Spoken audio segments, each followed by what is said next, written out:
Okey, muka surat 66 ya, pada buku Qalbun Salim pada muka surat 66. Tapi nanti kita akan baca juga sedikit yang bagian yang penawar hati.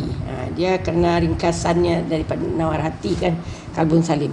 Okey, muka surat 66 mengenai antara maksiat lidah yang lain selain daripada berbohong, kemudian mengumpat, kemudian berkhianat. Maka sekarang kita akan masuk kepada khianat, yang mengumpat, memfitnah. Kemudian sekarang masuk pada khianat. Allah berfirman, a'udzubillahi minasyaitonirrajim, bismillahirrahmanirrahim, ya ayyuhallazina amanu la takhunullaha war rasula wa takhunu amanatikum wa antum ta'lamun. Ya ayyuhallazina amanu, wahai orang-orang yang beriman. Ini untuk orang yang beriman ni. Kalau panggilan untuk orang beriman tu bermakna ada satu tugas yang akan kita laksanakan, yang mungkin berat untuk melaksanakannya, ya. Tetapi itulah tugasan untuk kita sebagai orang yang beriman kepada Allah. Jadi wahai orang yang beriman, janganlah kamu la takhunullah war rasul, jangan kamu mengkhianati amanah Allah dan rasulnya. Mengkhianati amanah Allah dan rasulnya. Dan janganlah kamu mengkhianati amanah-amanah kamu, wa takhunu amanatikum, mengkhianati amanah-amanah kamu, wa antum ta'lamun, dan kamu mengetahui. Jadi mengkhianati Allah, apa dia mengkhianati amanah Allah kepada kita? Siapa amanah Allah pada kita? Apa saja yang diberikan Allah kepada kita adalah amanah dia, ya. Adalah amanah Allah pada kita. Allah bagi rezeki, itu adalah amanah Allah pada kita. Allah bagi anak-anak, itu adalah amanah Allah pada kita. Allah bagi tubuh badan kesihatan, itu adalah amanah Allah pada kita. Maka semua amanah Allah itu wajib kita jaga. Jangan kita khianat, jangan sia-siakan diri, ya. Jangan sia-siakan lidah kita yang diamanahkan Allah pada kita. Jangan disia-siakan kesihatan kita. Jangan disia-siakan kehormatan kita, ya. Kalau umpamanya kita tak jaga kehormatan kita, tak jaga lidah kita, tak jaga mata kita, bermakna kita mengkhianati Allah, ya. Mengkhianati Allah dan Rasul. Kemudian wa takhunu amanatikum, dan jangan pula kamu mengkhianati amanah kamu, maknanya sesama manusia. Kalau ada orang minta tolong dengan kita, jangan dikhianati dia, ya. Kalau ada orang amanahkan sesuatu pada kita, jangan kita khianati. Kata dia, ini rahsia antara aku dengan kau, jangan kau sampaikan pada orang. Maka pada itu orang amanahkan dengan kita dengan satu rahsia, maka kita tidak boleh khianati mereka tu. Amanah harta, kalau umpamanya ada saudara kita meninggal, saudara lelaki kita meninggal, tinggal anak-anak dia dengan harta dia, maka harta dia itu adalah amanah kepada kita. Kita tak boleh gunakan hartanya sesuka kita. Jadi jangan kamu khianati amanah Allah dan juga amanah Rasul dan juga amanah sesama kamu. Wa antum ta'lamun, dan kamu mengetahui salahnya berbuat kalau melanggar ataupun mengkhianati amanah Allah dan Rasul tadi. Kemudian kalau kita khianat di dalam amanah, di dalam hadis Rasul menyatakan ayatul munafiqi salas. Tanda-tanda orang munafik tu ada 3. Iza haddasa kadzaba, apabila dia bercakap dia berbohong, wa iza wa'ada akhlafa, dan bila dia berjanji dia salahi, wa iza tumina khana, kalau dia diberi amanah dia khianat. Jadi bila kita khianati amanah, baik amanah orang maupun amanah Allah, maka bermakna kita adalah orang yang munafik, ya. Orang yang munafik. Kalau munafik 30%, satu daripada ciri-ciri yang ada tu kita buat, bermakna dah 30% munafik kita. Kalau 2 dah 60, kalau 3 dah 100%. Kalau orang munafik yang 100%, tempatnya di kerak neraka, ya. Di kerak neraka, di pak neraka paling bawah. Tu. Dan di dalam Al-Quran, dalam ayat dalam Al-Quran, orang munafik ini memang tidak akan diampunkan oleh Allah, walaupun Rasul mohon keampunan 70 kali untuk mohon ampun untuk orang munafik, Allah tetap takkan ampunkan. Macam itu benar buruknya orang munafik tadi. Jadi na'udzubillah lah kita. Walaupun 1/3 jangan sampai ada munafik tu pada kita. Walaupun 1 je tandanya, jangan dibuat. Yang ketujuh, bahaya lidah juga, bersaksi palsu. Bersaksi palsu. Daripada Sayyidina Abdurrahman bin Abi Bakrah, daripada bapanya berkata dia, apa kata Sayyidina apa tadi? Kunna inda Rasulillah. Cerita dia bersama dengan Rasulullah. Faqala, maka Rasulullah bersabda, ala unabbiukum bi akbaril kabair. Bi akbaril kabair salasa. Maukah atau ketahuilah, aku akan beritakan kepada kamu dengan dosa yang paling besar. 3 dosa yang paling besar. Dosa tu ada dosa kecil, ada dosa besar. Dosa besar 3 dosa. Alhamdulillah. 3 dosa yang paling besar. Apa dia? Yang pertama adalah al-isyraku billah, mensyirikkan Allah. Mensyirikkan Allah. Na'udzubillah daripada mensyirikkan Allah. Yang kemudian uququl walidain, menderhaka kepada ibu bapa. Bismillah. Menderhaka kepada ibu bapa. Uququl walidaini, walaupun kita siapa, kalau kita derhaka kepada ibu bapa, termasuk juga membuat dosa besar, dimarahi Allah, diazab Allah di dunia dan juga di akhirat. Ibu bapa ini yang banyak dibuat ni. Kadang-kadang tidak menderhaka dengan cakap, tapi menderhaka dengan perbuatan. Menderhaka dengan perbuatan. Tak pernah bagi bapa dalam keadaan susah, kita hidup senang. Tak pernah kita teringat nak membagi ibu bapa kita. Sedekah yang paling baik, yang paling afdal adalah kepada kaum kerabat, utamanya kepada ibu bapa kita. Ibu bapa kita itu yang perlu infak terbaik pada kita.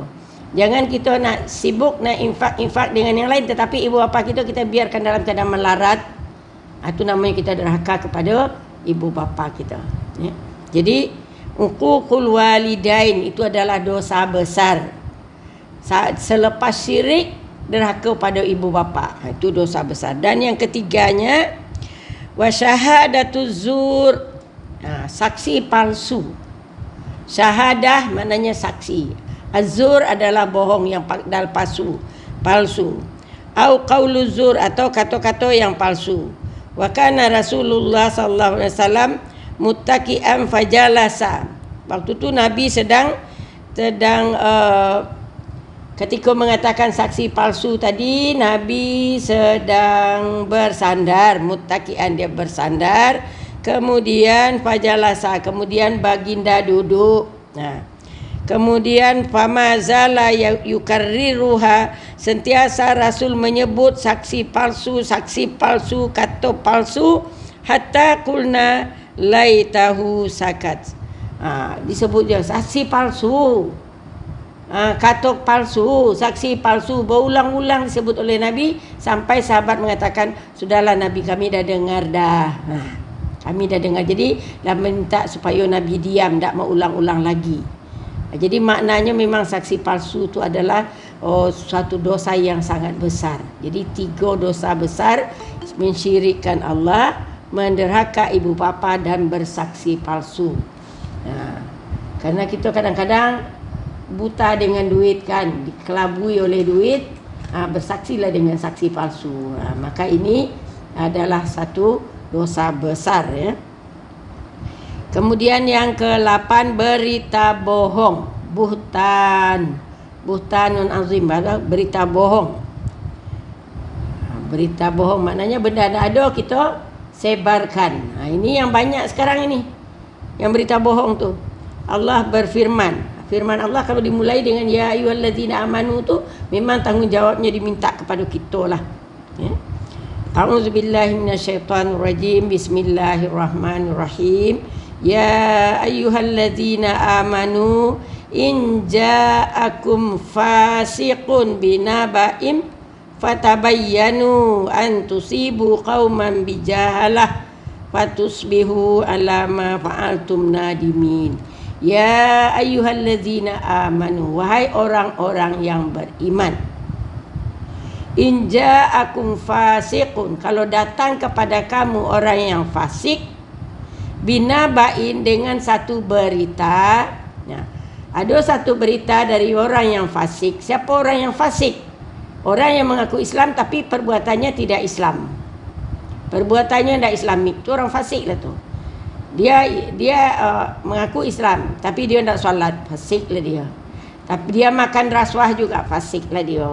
Dia makan benda yang syubhat juga, fasik lah dia. Jadi kalau orang fasik memberitakan satu berita, maka jangan terima langsung.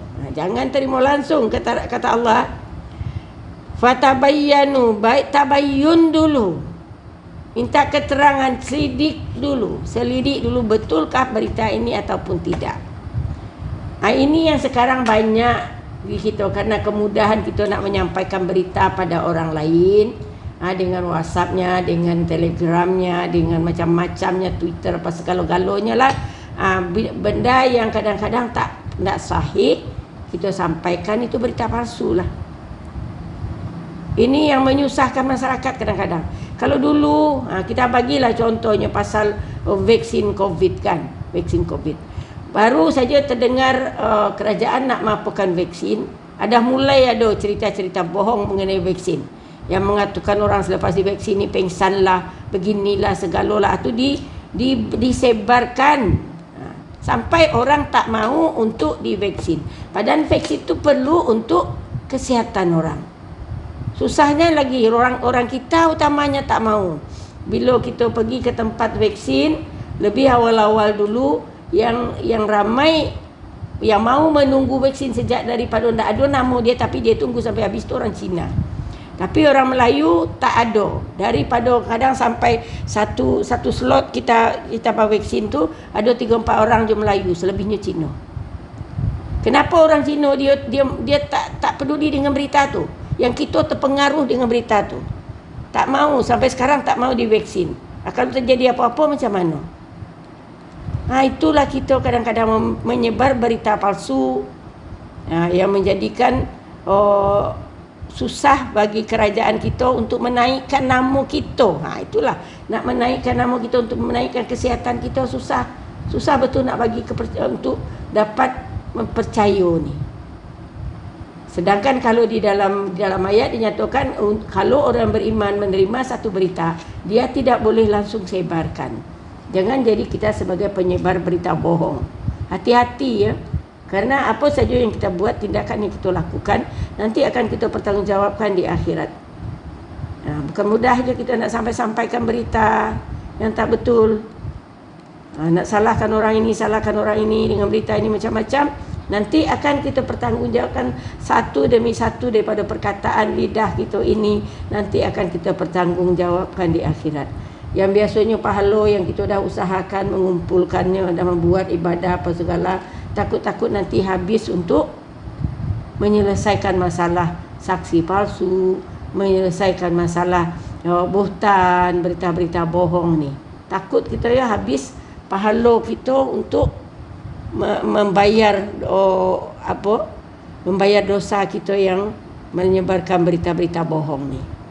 Berhati-hati betul lah, janganlah kita terlibat. Jangan dia kata ada lah berita yang tak betul tu, biarlah terpadam di tempat kita je, terhenti tempat kita, tak payah kita sampaikan pada yang lain. Walaupun mulut kita nak cakap, tangan kita bercakap, ini minta dipertanggungjawabkan juga nanti. Okey. Itu daripada Allah ya, firman daripada Allah yang menyatakan, bila terima satu berita daripada orang yang fasik, tidak jelas keislaman orang tadi, maka selidik dulu, jangan langsung disampaikan pada orang lain. Dan kemudian yang ke-9, memaki orang atau mencaci keburukan orang di hadapannya sendiri. Ini kesilapan lidah kita juga ya. Daripada Sayyidina Mas'ud berkata, Ibnu Mas'ud berkata, Rasulullah SAW bersabda, sibabul mu'min fusuqun wa qitaluhu kufrun. Sibab itu mencaci atau memaki orang mukmin adalah perbuatan fasik. Fusuqun orang fasik, wa qitaluhu dan membunuhnya, bunuh orang mukmin adalah perbuatan kufur. Kalau orang yang mencaci orang berhadapan, maka itu adalah perbuatan orang fasik. Jadi kalau kita tak nak digelari fasik oleh Allah, ya, oleh Rasul, kalau kita tak nak digelari fasik, bila nampak kesalahan orang tu jangan kita caci di depan dia. Kalau ada kita nak suka berhadapan berdua dengan dia saja, sampaikan yang baik, ya, dengan cara yang baik. Jangan kita caci dia, menjadikan dia malu. Jadi itu adalah perbuatan orang fasik yang mencaci ataupun memaki orang di depan orang lain, di depan diri dia sendiri dan juga depan orang lain. Puas hati dia tu kalau dapat dia mengalahkan orang dalam bergaduh, mencaci maki orang, orang tu dah sampai terdiam, puas hati dia. Setan sudah suka dengan dia. Itu sebenarnya puas hati itu kerana setan suka dengan dia.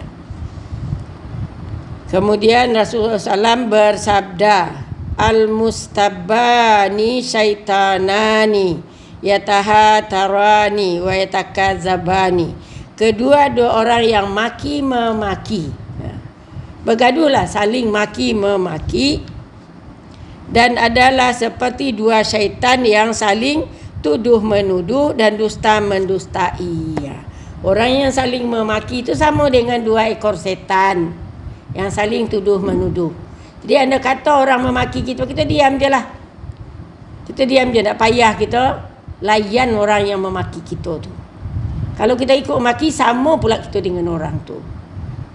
Kalau di dalam apa ni, dalam pepatah yang saya dulu yang selalulah saya sebut dengan orang, man ajaba majnun, man ajabal apa lagi, man ajaba majnun, ya Rabbi, lupa pula. Siapa yang berjawab-jawaban dengan orang yang gilo, dia juga gilo. Siapa yang berjawab-jawaban dengan orang bodoh, man ajaba safih, man ajaba majnun. Siapa yang berjawab-jawaban, artinya saling memaki dengan orang yang gilo, bermakna dia gilo. Dia sendiri ikut gilo walaupun dia orang waras. Tapi kalau orang gilo memaki dia, ataupun orang tak ada akal memaki dia, dia maki pula orang tu, maka sama pula dia label dia dengan orang tadi. Siapa yang berjawapan dengan orang yang bodoh, sama pula bodohnya dengan orang tu. Jadi tak payah kita layan, ya. Tak payah kita layan. Dia kata ada orang maki kita, orang tu orang yang tak ada akal, kita diam je lah, tak payah maki pula dia. Kalau dimaki, sama pula kita dengan dia. Jadi itulah kata Rasul bersabda, orang yang saling memaki dua orang, orang yang bergaduh saling maki memaki, sama dengan dua setan yang saling tuduh menuduh. Itu dia, ya. Itu yang diapakan oleh lidah. Kemudian kejahatan yang paling banyak disebabkan oleh lidah.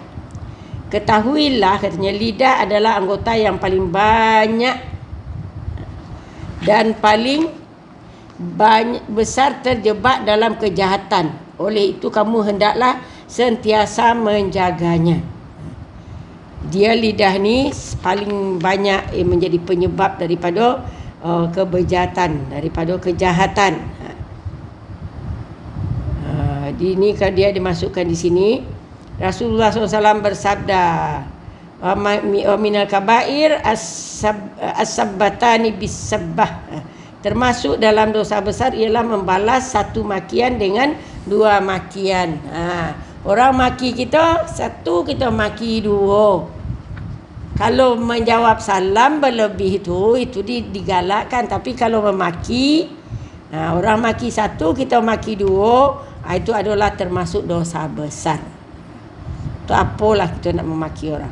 Karena kadang-kadang kalau kita selalu memaki orang, sampai kita latah dengan memaki, ya. Latah kita dalam memaki. Asal kita terkejut, kita maki orang. Macam-macam lah yang disebut. Na'udzubillah lah, ya. Janganlah kita kontrol lah kata-kata kita, jangan sampai kita memaki orang. Dan kemudian yang ke-10-nya mengejek-ngejek seorang muslim atau merendah-rendahkan pekertinya serta mentertawakannya dengan tujuan untuk menghinanya. Mengejek-ejek orang. Umpamanya yang kita ejek orang, biasa orang cakap tu, kalau orang umpamanya sengau dia bercakap, kita tiru-tiru pula sengau dia tu. Tu mengejek orang. Ya. Mengejek orang. Tak boleh kita buat macam tu. Merendahkan orang.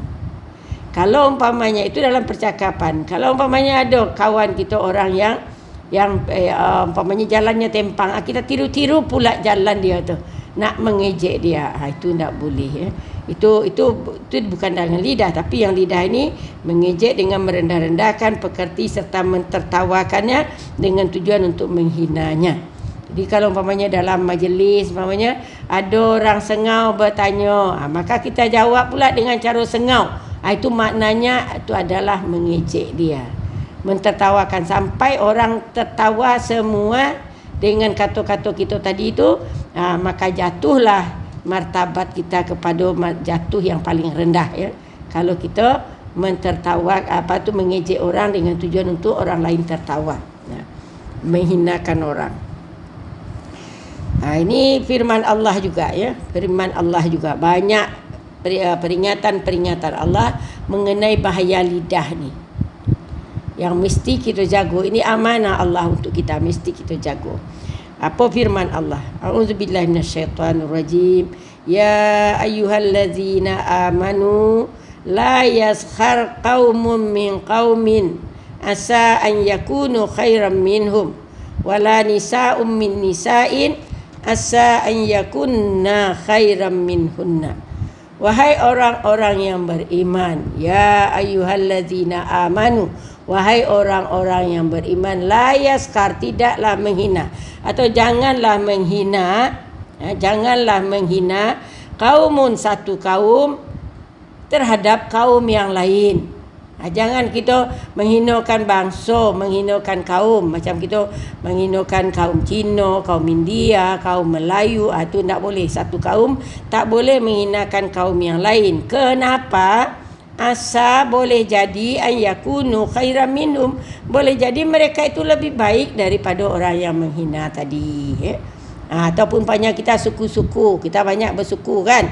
Ada suku kita, suku Melayu ni macam-macam lah suku Melayu yang ada, maka tak boleh satu suku menghinakan suku yang lain.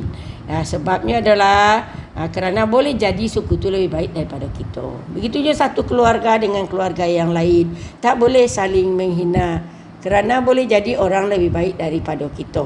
Itu peringatan daripada Allah SWT, itu amaran daripada Allah. Kemudian wala nisa'um min nisa'in, dan tidak pula wanita dengan wanita, dengan wanita yang lain. Boleh jadi wanita yang ini lebih baik. Kadang kita merasa lebih baik orang lain, kita hinakan yang di kita. Ada tu. Biasanya saya ada dengar satu cerita lah, cerita satu sebuah rumah tangga. Dia punya isteri bukan main solihah lagi ya.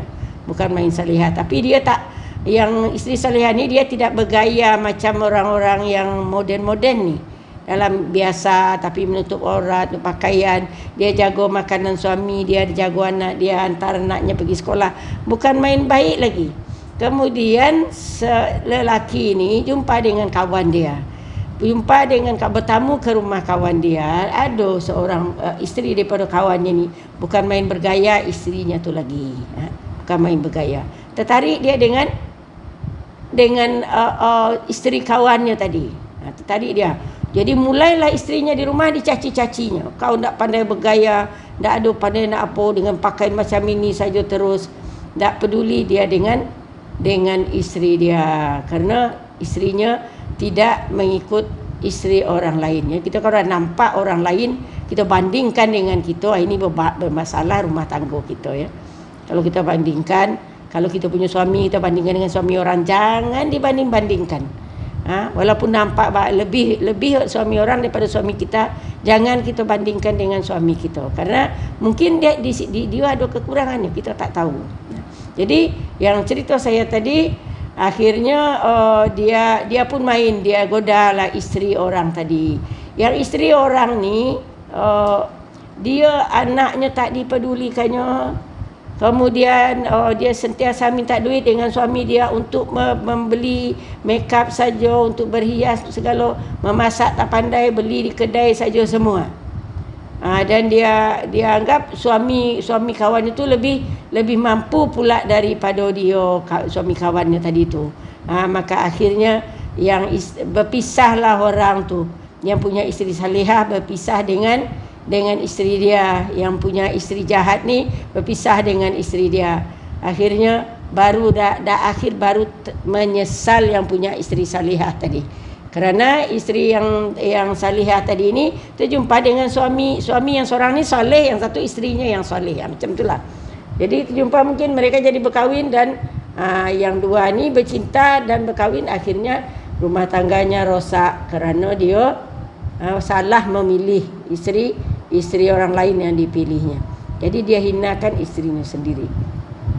Jadi janganlah, kata di dalam ayat ni, jangan dihinakan wanita sesuatu kaum.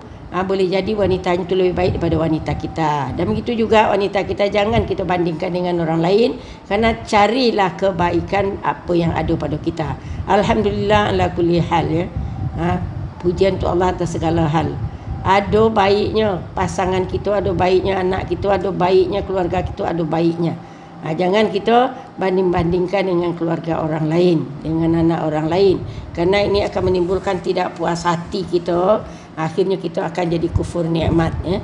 Akan jadi kufur nikmat. Na'udzubillah kita daripada itu. Okey.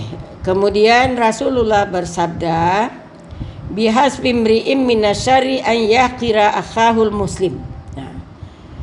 Memadailah, bihasbin, memadailah seseorang itu, imri'in, seseorang itu, minasyarri, membuat bencana apabila dia menghina, an yahqira akhahul muslim, menghina saudara muslimnya yang lain. Itu adalah satu bencana, ya. Cukuplah itu menjadi bencana kepada seorang muslim kalau dia hina muslim yang lain, saudaranya yang lain. Jadi ada kekurangan daripada saudara kita, jangan dihinakan. Jangan dihinakan.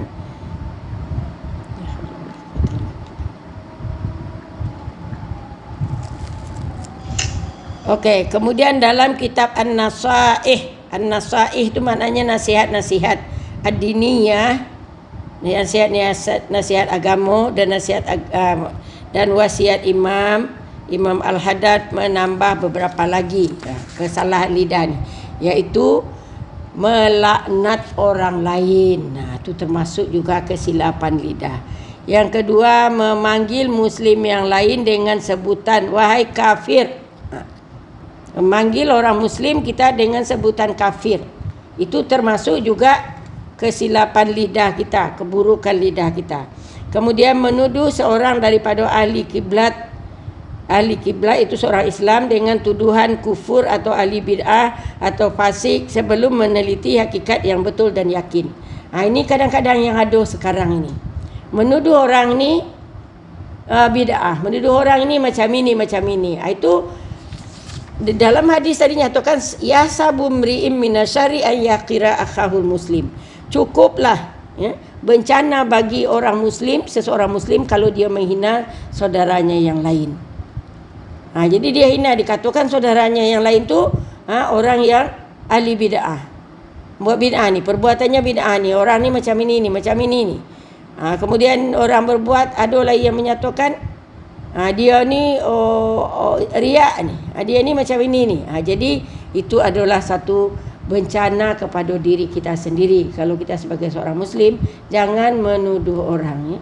Jangan menuduh orang bahwa dia tu riak lah, dia tu macam sombong lah, dia itu macam inilah. Itu tidak boleh. Jangan kita hinakan orang. Karena kita menghinakan orang, Allah akan marah dengan kita. Kalau umpamanya kita katakan nampak bagi kita orang tu adalah orang kaki maksiat, kemudian kita katakan kau ni kaki maksiat ni, kau ni takkan ada diampunkan oleh Allah. Kita ada katakan takkan ada Allah mengampunkan engkau, memang neraka lah tempat kau. Kalau kita cakap macam tu, Ada di dalam satu riwayat saya dengar, saya baca yang nyatakan ada 2 orang ni. Satu orang yang alim, satu lagi orang yang memang jahat perangai dia. Orang yang alim katakan kepada orang jahat ni, kau perangai kau jahat sangat, takkan adalah Allah ampunkan engkau. Di neraka lah tempat engkau. Kemudian di akhirat mereka ni berdua ni dipanggil oleh Allah. Kata Allah, kata orang ni ya Allah mengatakan saya ni adalah ahli maksiat, takkan ada Allah ampunkan saya. Tempat saya di neraka. Kata orang kawan saya ni yang alim ni. Jadi Allah katakan, apa hak engkau mengatakan bahawa Allah takkan ampunkan? Apa hak engkau mengatakan bahawa Allah tak akan ampunkan engkau, takkan ampunkan dia? Dan apakah hak engkau yang mengatakan bahasanya orang ni ahli neraka? Kaukah yang menentukan, kamukah yang menentukan siapa yang akan jadi ahli surga dan siapa ahli neraka? Dengan kata-kata itu saja bermakna dia sudah membuat merampas hak Allah. Karena Allah saja yang berhak menentukan siapa yang masuk surga, siapa yang akan diampunkan Allah.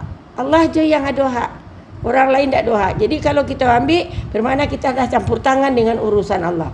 Jadi pada masa itu dia katakan, masukkan orang ini ke dalam neraka, dan orang yang jahat tadi dengan rahmat saya masukkan dia ke surga.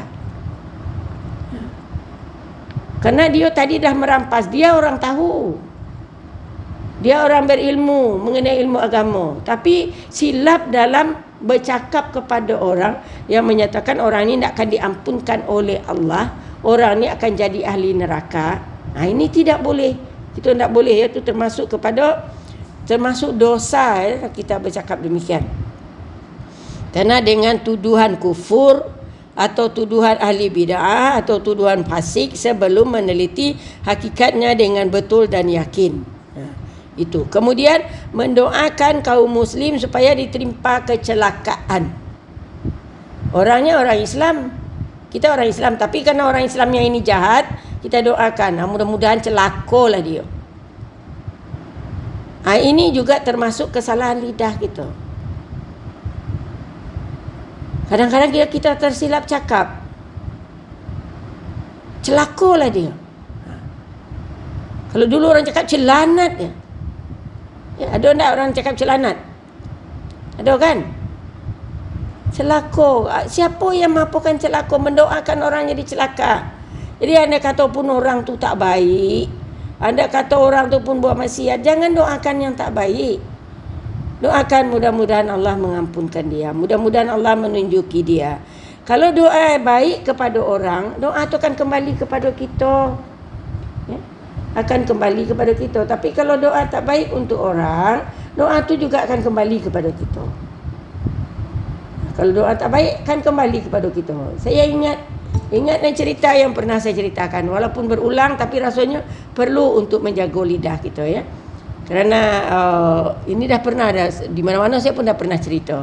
Seorang ibu, anaknya nakal sangat anak tadi, sampai dia cakap, matilah kau di bangunan, matilah kau di empat bangunan. Kerana dia sakit hati betul dengan anaknya, dia bercakap. Kemudian sudah dia bercakap, dia tu tak ingat lagi dengan cakap-cakapnya, dengan sumpahnya pada anak itu. Kemudian anaknya dah besar, jadi anak yang saleh, jadi anak yang baik, ya. Sayang betul dia dengan anak tu. Padahal dia dah waktu anak tu kecil, waktu anak tu sedang nakal-nakalnya, dia doakan supaya anak tu dihempap oleh bangunan. Jadi anak ni dah berhasil jadi engineer. Jadi suatu hari dia pergi dengan bapa dia, pergi melihat projek bangunan dia, ya. Projek dia jadi kontraktor lah. Dia jadi engineer di dalam kontraktor keluarga dia. Pergi dia, jadi dah tengok bangunan ini. Ada lagi satu bangunan yang nak diruntuhkan. Dia pergi menengok bangunan tu. Ketika dia sedang menengok bangunan tu, orang rupanya sedang memasang sesuatu benda untuk meruntuhkan bangunan ni. Kemudian dia sedang berdiri di bawah memperhatikan tu, dia hempap oleh bangunan tu. Sampai terpenyet badan dia, kena hempap oleh simen dinding daripada bangunan tadi. Dan lepas tu Berita sedih diterima oleh isteri dia. Malam-malamnya isterinya bermimpi. Apa mimpi isterinya? Dah senang dah hati kau, dah terkabul doa kamu dulu. Kan dulu kamu doakan anak kamu supaya dia hempak oleh bangunan. Sekarang dah puas hati kah? Macam itu mimpi dia. Jadi rupanya kata-kata yang kita keluarkan tu ada masanya. Kita tu, ya, ada masanya kita kata kita masa tu doa kita berkabul, tapi tidak di masa tu dikabulkan Allah. Cakap kita masa tu cakap berkabul, tapi tidak di masa tu Allah tangguhkan kabul bila diterima cakap kita tu. Jadi berhati-hatilah dalam bercakap. Menghina orang lain, ya, mendoakan yang tak baik untuk orang lain. Berhati-hatilah kita. Kadang-kadang dengan percakapan kita, orang cakap lidah kita, mulut kita ni masin. Ya. Mulutnya masin. Baru dia bercakap tu, kadang-kadang ada orang tu kerana dia sakit hati, bankrupt lah kau. Orang ni mungkin memanglah Allah mungkin bagi anugerah pada dia. Apa yang dia cakapkan tu memang terjadi. Akhirnya bankrupt orang tu. Dari sebaik-baiknya perniagaan orang tu, kerana dia mungkin teraniaya sedikit, maka dia doakan bankrupt, orang jadi bankrupt. Tapi apa akibatnya nanti? Cedokan orang tak baik tu, walaupun sekarang kita dah puas hati, dia memang jadi bankrupt. Nanti di akhirat bagaimana tuntutan? Dengan bankruptnya dia, bagaimana keluarga dia, segala macamnya. Banyak tuntutan kepada kita kerana lidah kita ni. Jadi mendoakan kaum muslimin supaya ditimpa kecelakaan. Yang ke-15, semua perbicaraan yang kotor termasuk bercakap lucah yang malu untuk didengar. Cakap lucah, malu untuk didengar. Kemudian bertengkar, membantah orang lain ketika sedang bercakap. Orang sedang cakap, kita pun bercakap, kita bantah cakap orang. Suka membuat permusuhan.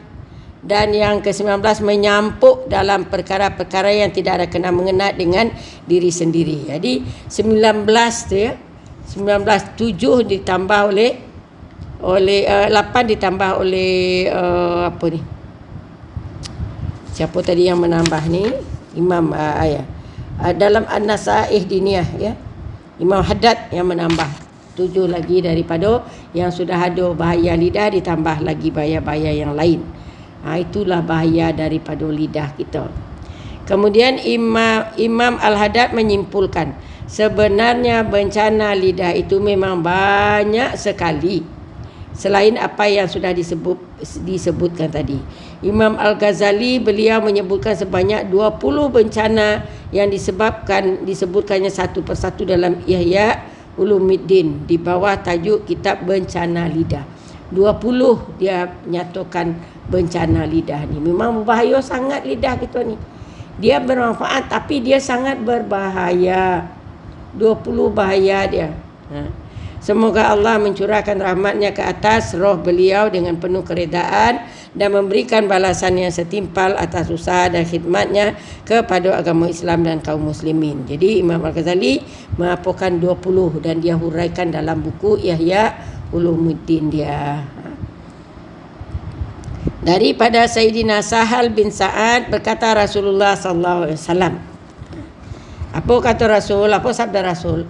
Man yadman li ma baina lihyaihi wa ma baina rijlaihi adman lahul jannah.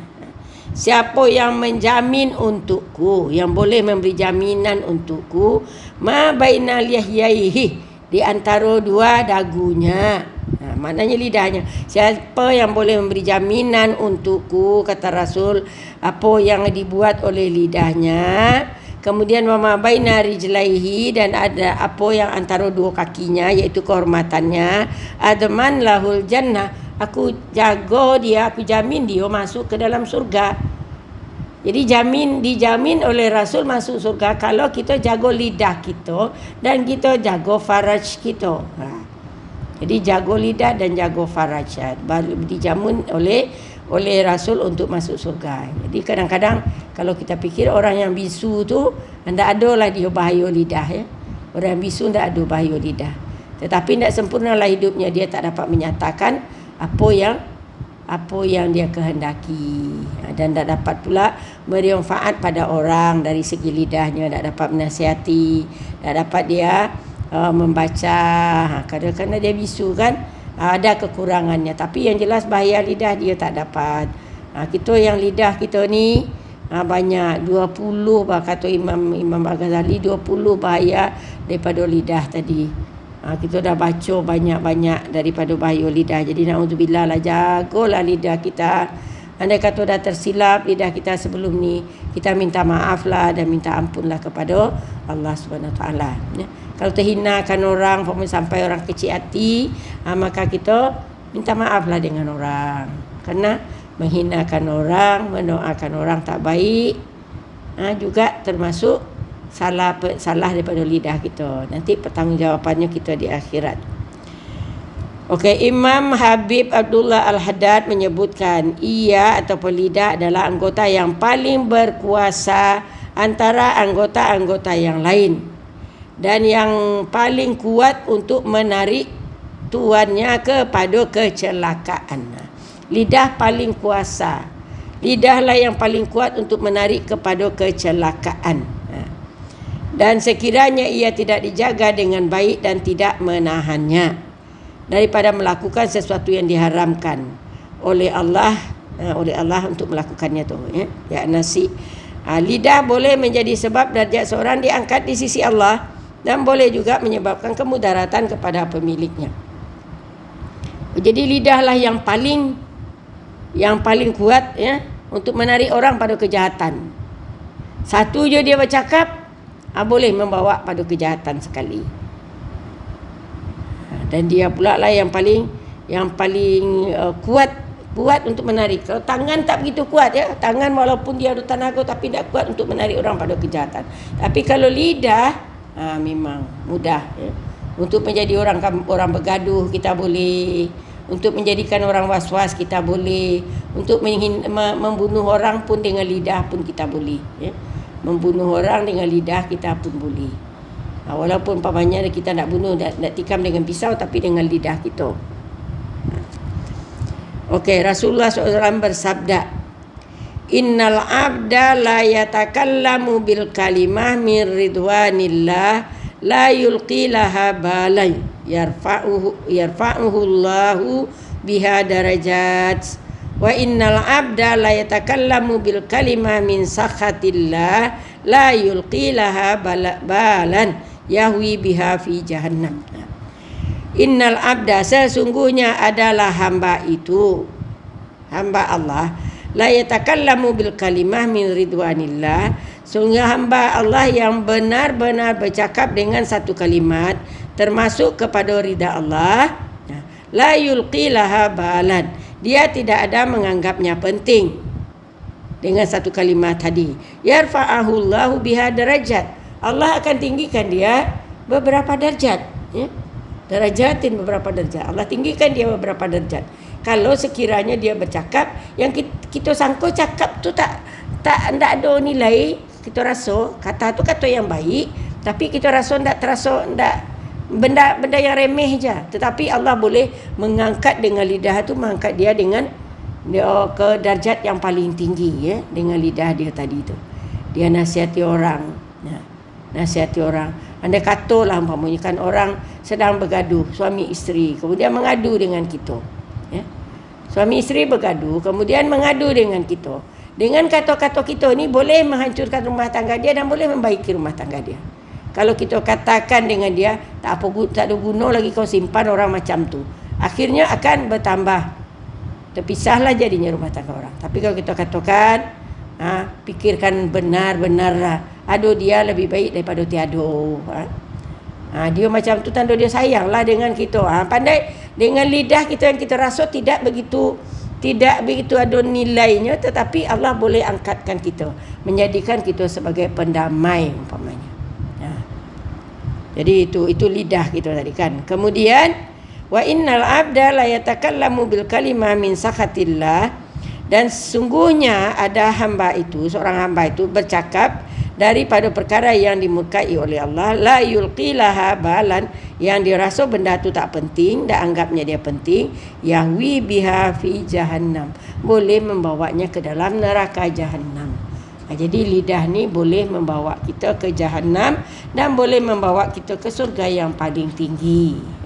Boleh membawa kita ke surga yang paling tinggi. Jadi kita kena jagalah lidah kita ini baik-baik, supaya jangan lidah ini yang menjadi kita dijerumuskan muka kita ke dalam, ditonyok-tonyok oleh Allah di dalam neraka nanti.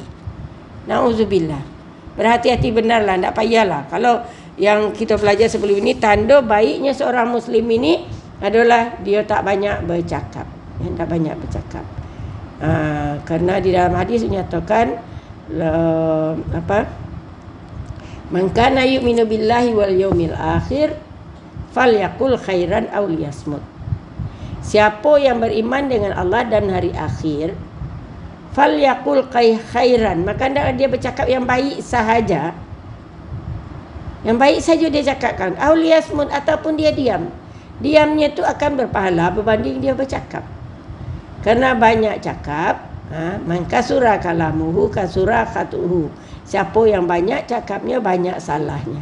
Banyak salahnya, nerakalah tempatnya. Kalau banyak cakap, kadang banyak salah. Banyak salah, neraka tempat kita. Jadi jagalah lidah kita sebagai seorang Muslim. Jangan disebabkan lidah kita menjadi ahli neraka nanti. Lagi kita perempuan ni kadang-kadang banyak betul kita bercakap, cerita orang. Dah adalah cerita yang lain. Kalau ada cerita yang lain tu tak jadi masalah. Kalau sekarang ni bolehlah cerita pasal bunga, pasal PKP. Tapi kalau dah sebut cerita orang lain, jadilah kita sebagai mengumpat atau jadilah begini, adalah kesalahan. Nauzubillah lah. Jadi kalau kita nak bercerita, tak payahlah kita ceritakan orang lain, ya, supaya kita tidak terjerumus disebabkan oleh lidah kita. Tidak ada yang boleh menolong kamu untuk terlepas daripada kebinasaannya, melainkan dengan menjauhkan diri daripada orang ramai dan selalu diam. Kecuali apabila perlu untuk bercakap, seperti ketika belajar, mengajar dan memberi nasihat. Jadi diamlah ataupun lari daripada orang. Takkan mungkin pula lah kita lari daripada orang. Maka dari itu kita jagalah lidah kita, ya. Yang baik saja kita cakapkan. Kalau tak baik, jangan bercakap. Kerana pernah Rasulullah SAW pernah melaporkan kepada Aisyah, ya, Aisyah waktu nak pergi kenduri. Jadi kata Rasul, dia minta kebenaran kepada Rasul. Kata Rasul, boleh pergi kenduri, tapi sebelum kamu pergi itu, kamu masukkan air dalam mulutmu, ya. Masukkan air dalam mulutmu, kumam air tu sampai balik di rumah, baru buangkan air tu. Jadi maknanya nama perempuan dia selalu bercakap.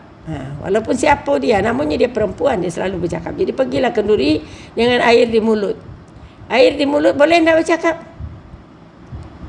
Tak boleh cakap, diam. Jadi orang bertanya, angguk-angguk, tidak, geleng macam itu saja. Sudah tu dah sampai di rumah. Aisyah ni dia patuh pada Rasul. Dah sampai di rumah, kemudian baru dia buangkan. Jadi Rasul tanya, macam mana baunya air tadi tu, air ludah yang kamu kumam? Ui, busuk ya Rasulullah. Busuknya air lama dalam mulut kita. Macam itulah busuknya kata-kata yang keluar dari mulut itu, kalau kita tak jaga lidah kita. Jadi air yang ada dalam mulut kita selama sekian lama terletak, memang busuklah. Jadi macam itulah untuk menjaga lidah. Jadi berkali-kali di dalam ayat banyak, di dalam hadis pun banyak, dan dalam nasihat-nasihat pun banyak. Sekarang ni cuba kita ambil satu je, lepas satu saja pun boleh. Man kana yu'minu billahi wal yaumil akhir falyaqul khairan aw liyasmut. Siapa yang beriman dengan Allah dan hari akhir, merasa diri ini orang yang beriman, maka cakaplah yang baik-baik sahaja ataupun diam. Au liyasmut, ataupun diam. Diam maknanya kita berpuasa daripada bercakap, menghindari segala menghindari kesalahan lidah kita. Jadi dia cakap tak dapat kita menghindarkan diri daripada dosa lidah tu kecuali kalau kita menjauhkan diri daripada orang lain ataupun kita diam sahaja katanya kan. Kecuali kalau kita perlu bercakap tu bercakaplah, tapi yang baik. Seperti ketika belajar, takkan mungkinlah kita diam je. Tak boleh kita nak cakap yang baik je, tak boleh. Tak boleh, tak payah bertanya kerana kita disuruh diam je. Jangan macam tu. Kalau ada kita nak tanya, tanyalah dengan baik. Dan kemudian ketika mengajar. Kalau ketika mengajar diam je, tak jadilah pelajaran kita kan. Dan kemudian ketika memberi nasihat. Seorang ahli hikmah berkata-kata, "Lau qudiral kalamu indan nas min fiddatin baida'a fil qiyas. Izan lakana sumtu min a'la zahab fafham hadakallah adabat talab." Ya. Lau qudiral kalam indan nas. Sekiranya dinilailah percakapan atau bicara yang baik di sisi manusia, dia termasuk min fiddah, termasuk kepada fiddatin baida fil qiyas, itu dikiaskan seperti perak yang putih. Kata-kata yang baik dikiaskan sebagai perak. Al-kalamu min fiddah, kata-kata yang baik adalah termasuk perak, walaupun kata-kata baik termasuk perak yang putih. Izan, dan ketika itu lakana sumtu min a'la zahab. Sedangkan diam itu adalah dikiaskan sebagai emas yang tinggi. Diam adalah emas. Al-kalamu min fiddatin wasukutu min zahabin. Itu bahasa Arabnya ya. Bercakap-cakap itu adalah termasuk fiddah, termasuk kepada perak yang putih. Fiddatin baida, perak. Mana yang berharga? Perak dengan emas. Boleh berharga lagi emas. Jadi lebih berharga kita diam berbanding kita banyak bercakap. Faham, maka pahamilah pepatah ini. Hadakallahu adabat talab. Telah menunjuki Allah kepada engkau, memberimu petunjuk dalam adab menuntut ilmu. Kalau kita faham itu yang penting, bukannya bercakapnya. Ya. Faham, maka ambillah kepahaman daripada yang kita pelajari. Itulah adab dalam menuntut ilmu. Bukannya kita menuntut ilmu, guru bercakap, kita pun bercakap. Guru begini pun kita begini. Lebih pandai pula lagi kita daripada guru. Tak payahlah macam tu. Diam dan pahami apa yang diajarkan oleh guru.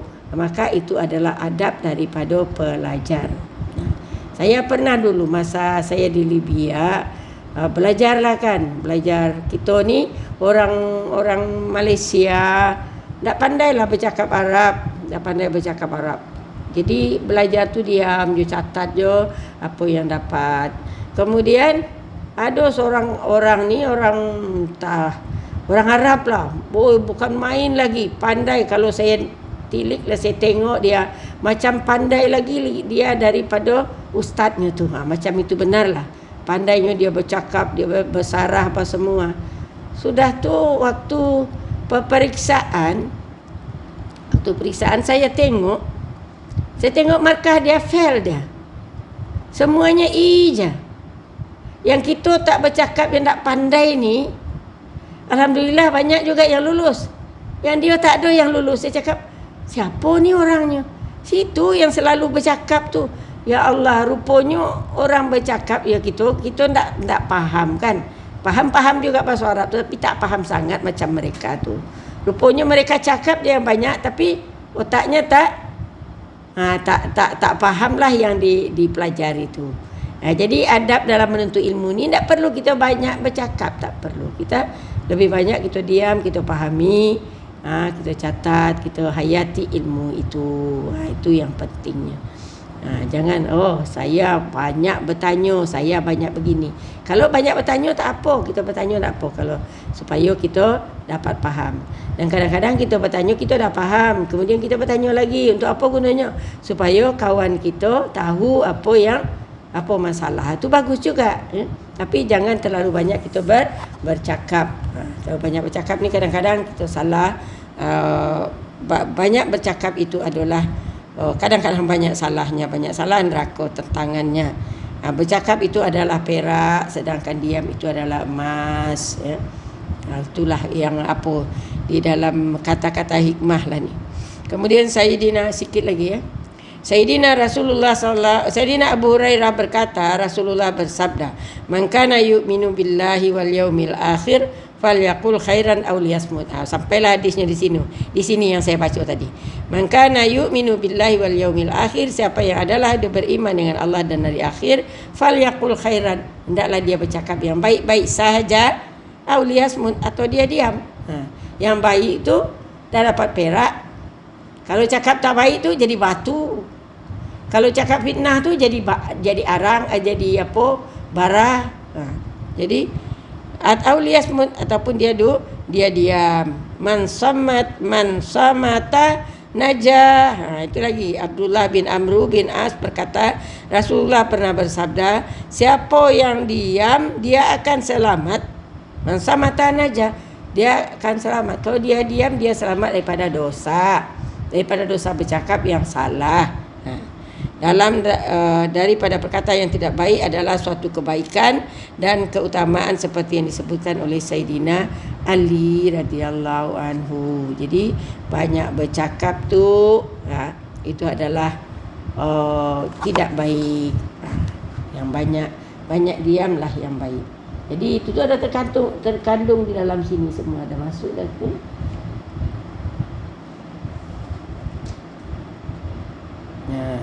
Kita baca sikit yang bagian buku Penawar Hati ni. Ini sampai di sini dulu, ya.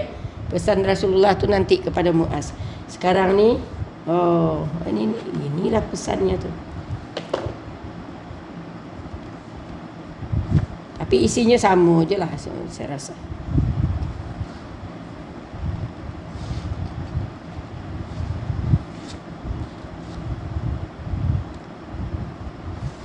Sama juga. Nabi SAW mengatakan min husnil Islam min mar'i tarkuhu ma la ya'ni. Tanda Islam seseorang itu dia tinggalkan apa yang dia tidak bermanfaat kepadanya. Kemudian la yadkhulul jannah namam, tak masuk surga orang yang